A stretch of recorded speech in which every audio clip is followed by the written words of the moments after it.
Hello guys, this is MOG and I'm here to face the fans on MX24. Let's go.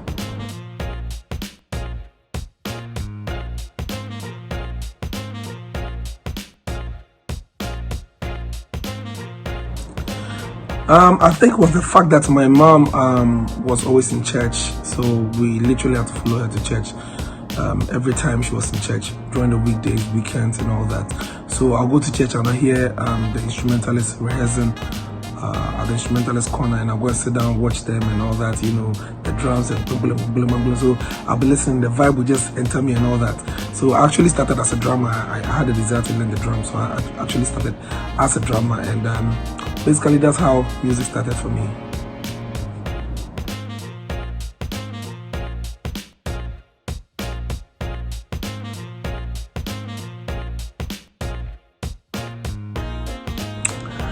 It will be difficult for me to pick one of my songs for performance. Reason being that I love all the songs. I wrote them myself, and they are all my babies, and I love all of them. So I wish I would have one occasion where I can do all my songs on one stage, but as you may have it, because of time constraints, you're able to just select. So I love all my songs, so it will be very difficult for me to pick one song that this is my choice song. Yeah.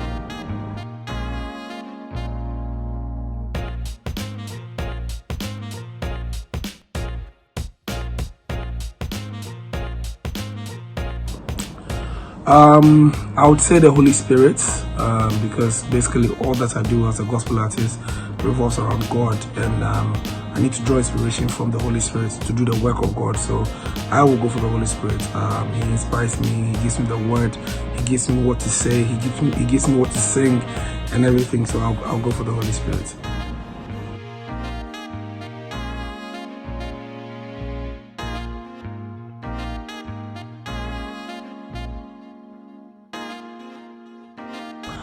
Opening a show for any artist, I think I'll go for Donny McClurkin, because he's somebody that I admire. I grew up listening to his song, and I'm learning from him. I learned a lot from him, so I'll go for Donny McClurkin. He's an inspiration to me. Yeah.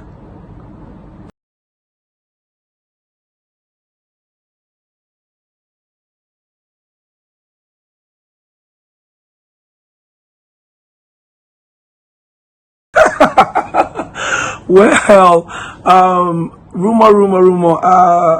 Well, I don't know, but I'm the type that I pay less attention to the noise that happens in my environment, you know, especially what people say about me. I pay less attention to that because I plan my life in a way where I want to remain focused on the things I do, you know, that's what brings me joy. That's what brings fulfillment. So in terms of rumor, what's happening around me, who is saying what, I'm always the last person to hear it, you know, so I pay less attention to it, so it doesn't come at all. So I don't think I know any rumor about me that it's a lie. I don't know anything.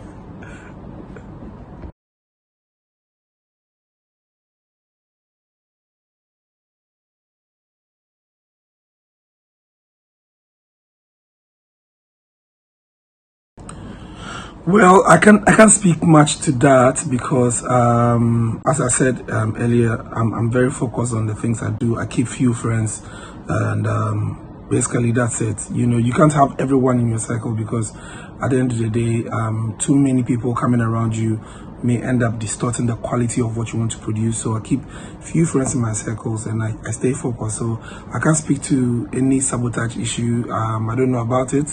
I don't intend to research about it. The only thing I can do is just probably pray that the Lord will bring peace and joy and stability in the gospel music industry, so that we can do the purpose that Jesus Christ has laid on us to do, to win souls and evangelize. Basically, that's it.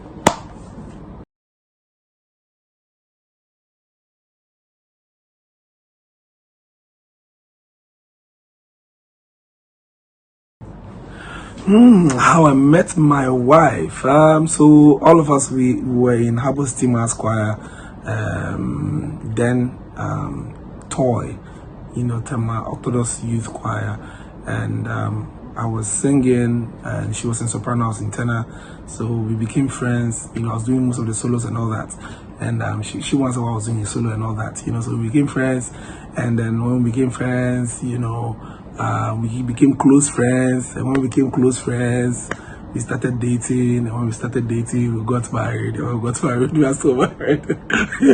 So basically, that's how I met my wife. Yeah, that's what I can say.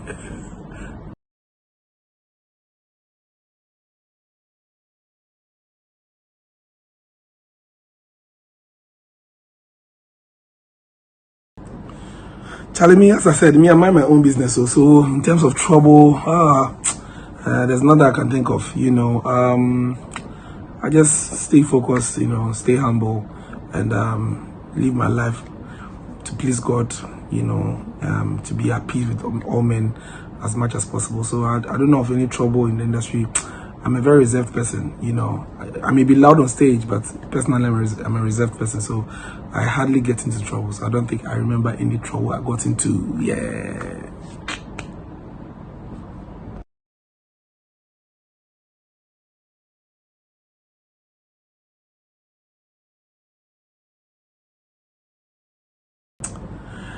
At what age? Yeah, I can't remember, but I think I was in GHS.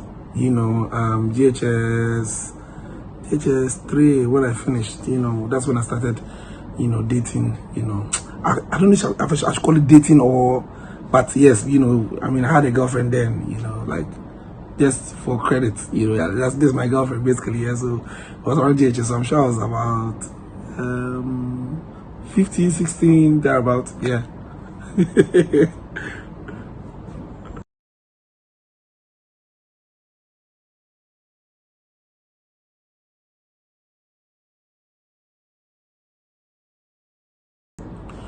Well, in Ghana, I think people gave me pressure on Twitter, myself and Jometo, they gave us pressure on Twitter. So finally we answered to the call. Jometo has a song with me, and I also have a song with Jometo coming up very soon. And then I also have a song with Mama Cynthia coming up very soon. And outside Ghana, of course, definitely Donny McClelkin. He's my all-time favorite. So he's somebody I really want to do a song with, Donny McClelkin. Yeah, so that's all basically.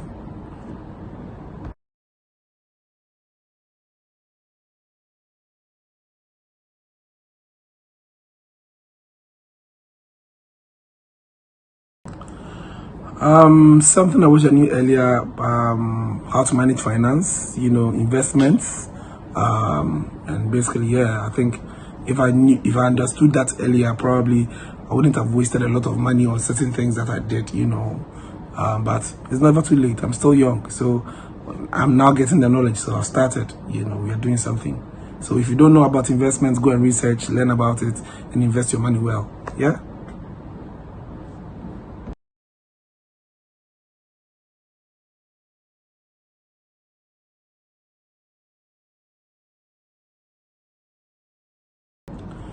Do I remember my first pay?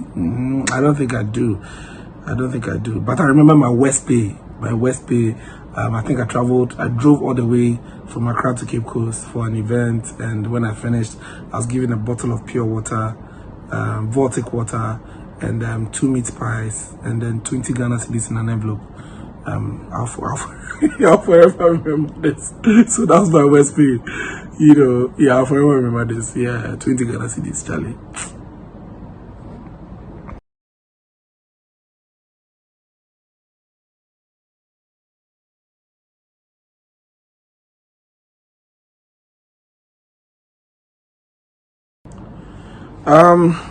I don't intentionally go out to look for secular music to listen to, but probably when I'm listening to the radio and it's being played, yes, of course I listen to it.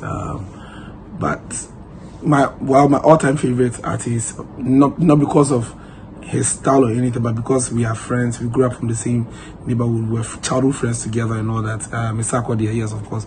Anytime I hear a song on radio, like I vibe to it and all that because we are friends, But I don't really have songs on my phone where like secular songs that I can listen to and all that. No, play it on radio. Yes, I'll vibe to it, but not to search for it. Yeah.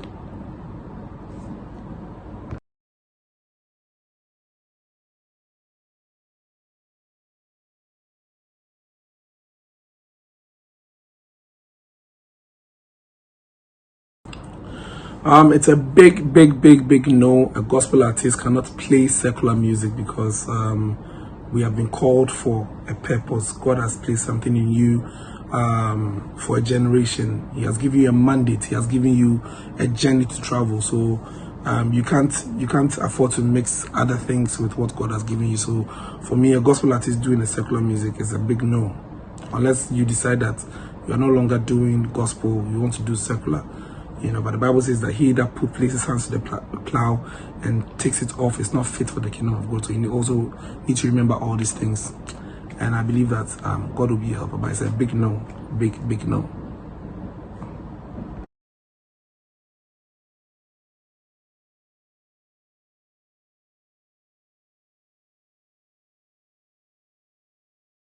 Yes, as I said, I have a song coming up with Joe Metal that will be coming out this year, hopefully, and a song with Mama Cynthia of Daughters of Glory Jesus fame that will be coming out this year, hopefully, and also have an urban EP that will be coming out this year by the grace of God. So watch out, watch my space, and you get all the details.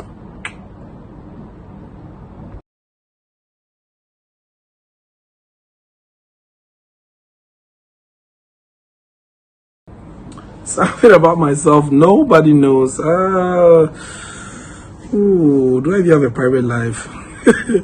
Well, of course, I'm a very reserved person. I'm a shy person. Yeah, so basically that's it. I'm a shy person, but not a lot of people know that, that I'm a shy person. Yeah. Okay, so I can add this one. I don't know how to talk to women. Like, say, hey, hi, my name is MOG. What's your name? Hi, you're beautiful. No, I don't know how to do that. So probably that'll be something about me. That it's still shyness. Yeah, of course, it falls into the same category. So yeah, Charlie, I'm a shy person.